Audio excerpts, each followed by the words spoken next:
Now, I don't think the Chinese are aware that you just don't mess with the British Navy in the 19th century. This was the name given by the Spanish and the Portuguese to the area around Hong Kong, which was filled with pirates, crawling with miscreants and smugglers and all manner of barbary. The traders made deals with the imperial government in exchange for rooting out these pirates, and in doing so established favourable trade conditions with the Chinese, and a permanent settlement in Macau. Before the British arrived, Hong Kong was mostly a small fishing community and occasional haven for pirates. They had come to buy Chinese goods such as tea and porcelain, which was highly prized back in England. The conservative Chinese government, however, restricted trade with foreigners to the port of Canton, or Guangzhou, and local officials taxed imports at very high rates.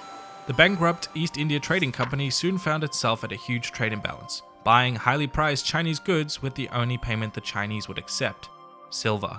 In an effort to correct this imbalance, the British began smuggling opium into Canton, which is the only thing the Chinese were interested in buying. This effectively reversed the trade imbalance and created an epidemic of opium addicts. Things soon spiraled wildly out of control when the Chinese clamped down and destroyed British opium without compensation and cut off food supply to the traders in an effort to drive them away. So the British decided to leave. Just kidding, they stayed and were eventually attacked by Chinese ships on the island of Hong Kong.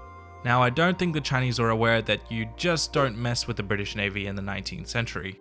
The British sent in ships and soon won the so-called Opium War, and China was forced to hand over Hong Kong Island to the British, as well as abolish the Canton-style import taxes and open more trading ports. The first British institutions began showing up, mostly churches and missions to spread Christianity.